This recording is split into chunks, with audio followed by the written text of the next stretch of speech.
Good morning, Kurt F. Snyder here. I am about 15 miles outside of Wells, Nevada on the Great Basin Trail, and this is my last morning out here after about 3 weeks on the trail. I've done about, I think, just shy of a third of the route, just shy of 400 miles of this big loop.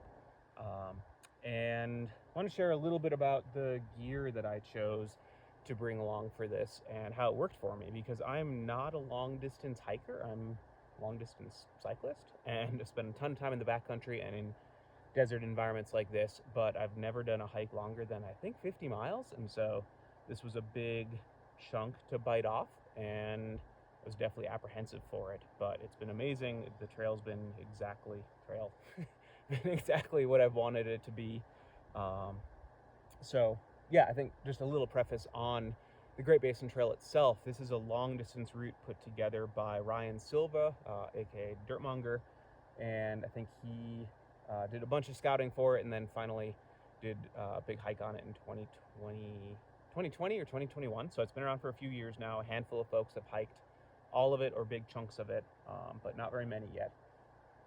And it's not a trail like the PCT or the AT, those really worn in popular routes that have, signage and tread and services along the way. This one is remote. There's not much water. It's not marked on the ground in any way, so you're going off kind of a rough GPS track and a handful of waypoints along the way.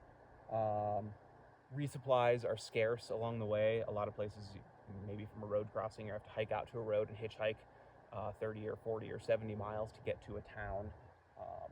And so it's definitely not a route for folks that haven't done a lot of long distance hiking or a lot of backcountry travel, I should say that.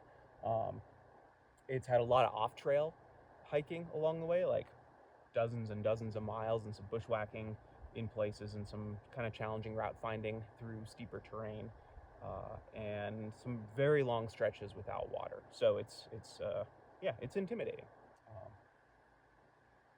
But for me, I've been averaging, I think, probably like 16 miles a day. I've had a few days up in the low 20s, which really wear me and my feet out because I'm not that used to hiking. And then in the mountains farther south from here, like Great Basin National Park area and the Snake Range and the Shell Creeks, some of those days were down more like 12 or 14 miles with, 7,000 feet of climbing and a lot of talus and just loose off-trail travel. So what did I bring along for this? Like I said, I'm not a long-distance hiker. I'm not an ultralight hiker by any means.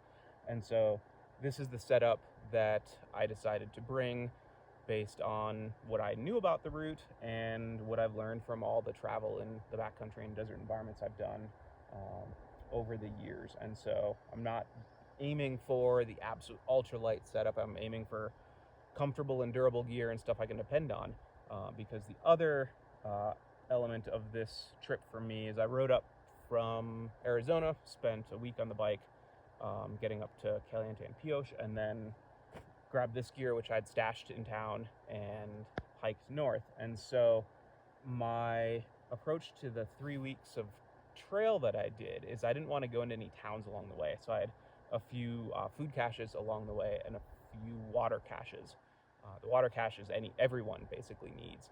Food caches aren't necessarily critical. Like, you can hitchhike into town, like I said, but I didn't want to actually leave the trail to go into towns. I wanted to just be out on trail for 3 weeks. And so I didn't want to also rely on, having to deal with anything that goes wrong by going into a town and buying this or fixing that or that sort of thing. So that was another consideration. But like I said, I'm on my last morning here. I'm sort of packed up, but I'll unpack this and just show what's in here and a little bit about how things have worked out for me, since there's not much point in a gear check type video before a trip if you can't actually say how things work. So I like doing these kind of toward the end or after trips. So the pack, I use Hyperlight Mountain Gear Southwest 70. It's a big pack, 70 liters. Probably could have sneaked by with a 55, but I was carrying 6 days of food at most at a time, and then also upwards of 2 gallons of water, so needed a lot of space for that. So this pack. The volume was great, super comfortable. Aside from when I had all of that on my back, then any pack is going to be a little bit uncomfortable. But as soon as I went through a day or so of food and water, felt way better. Let's see, and it's kind of a big voluminous pack, like a lot of these ultralight packs are. And so inside I have a number of these, they call them pods from Hyperlite, and this is an amazing way to organize gear and keep things situated in a way that if you have to pull something out midday that's right here, you don't have to like pull a dozen different little things out. You can just pull 3 of these out and set them on the ground and have access to what you needed. So this one is basically just, like day-to-day things, Aquamira, battery for charging stuff, cord, Phoenix headlamp for at night. Have a first aid and gear repair kit. The only stuff used out of this was stuff for dealing with blisters and little irritations on the feet. Journal, copy of Basin Range by John McPhee. Still haven't finished all of this, even though I carried it the whole way. Paper maps. Have a map and compass just in case navigation off the phone or off my Coros Apex watch didn't work for some reason, like ran out of batteries basically. So have all of that just in case, and toiletries and KT tape for ankle and feet.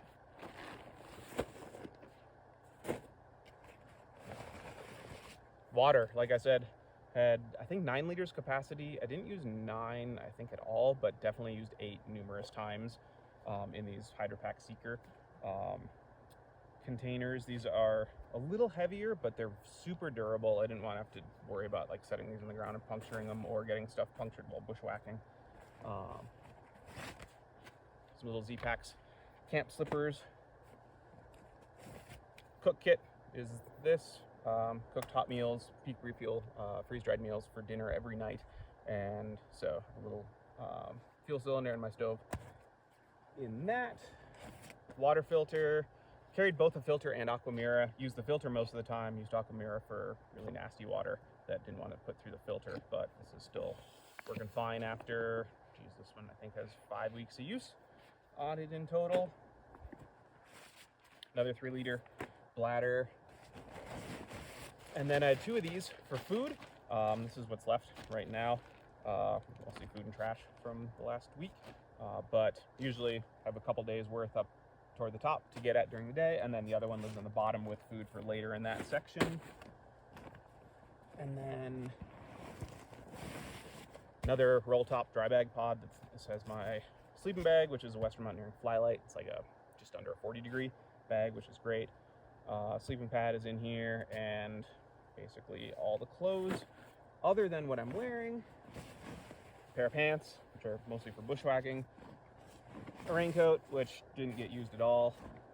And at the very bottom, a bundle of milk or water cartons, which these were my last 3 water caches, and so easier to carry these out than go back and get them. So that's been in there. And then what else is on here? Little homemade tripod for my camera, which this has been super slick to carry. Camera and an extra lens. Like I said, I'm not ultralight. This is 2.5 pounds, I think, of camera stuff right there, but love having it along. And then little hip pack or hip belt pockets on here. This is just day-to-day stuff like fizzy tabs, my multi-tool, a little water chart for what's along the way, and then the other one was just food, snacks for during the day to keep really handy. And then another more water. This is another 1.5 liter capacity bottle that lived on the outside that I could just pull out while I was hiking. And the tent. Didn't know if I should bring a tent or a tarp, and I brought the full tent basically because of bugs, and I was worried about the little no-see-ums, the juniper gnats, which were terrible the first 2 days, and then I haven't seen any since, which is ironic. But I was glad to have the tent for that. And then they're just coming out now. You can see all these little eye flies, people call them. They're little non-biting flies that just swarm you at times, and So I've been really glad to have the tent in the evening to be able to set that up and have the swarm outside and not all around me. But this is the little one-person Hyperlite Mid 1 with one of my trekking poles holding it up, and this has been through, months of travel with me, and love having this along. And then underneath here is also the Hyperlite, the little ground sheet, which I've used Tyvek for 15 plus years for ground sheets, and this is the first trip this has been on, and it's literally lived right in this outer pocket, and every time I stop I pull it out and at least unfold a little bit of it and set it on the ground so that I don't get filthy every time I'm sitting in the dirt. And it's fantastic. Definitely what I refer to as pull out the luxury tarp, but it's so nice. And then what else? Shoes. I have these Oboz Sawtooth X shoes on here, which haven't held up all that well and haven't been all that comfortable. So I think I'm going to look for something different for the next foot adventure. But they've gotten me this far. They'll get me the last 15 miles. And I think that's all. I don't think I'd actually do much differently next time gear-wise. It's all worked out quite well for me. I haven't had any issues with any of it.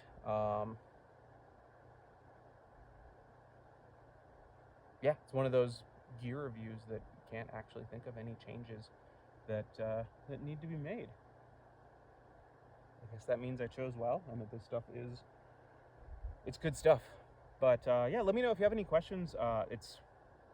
The Great Basin Trail is amazing. It's certainly not for everyone. It's a trail that you've got to appreciate this kind of a landscape and not mind walking. You can see over there where I camped 2 nights ago. So it's 25 miles of walking in this big valley to get over here. That was yesterday's hike, and it takes some patience, takes finding enjoyment in places that you wouldn't necessarily go otherwise, which was one of the reasons I wanted to come out and experience this landscape on foot rather than moving through it quickly on bike or something like that, and to experience the whole landscape and not just kind of the big sexy mountains and that sort of thing, but everything in between as well.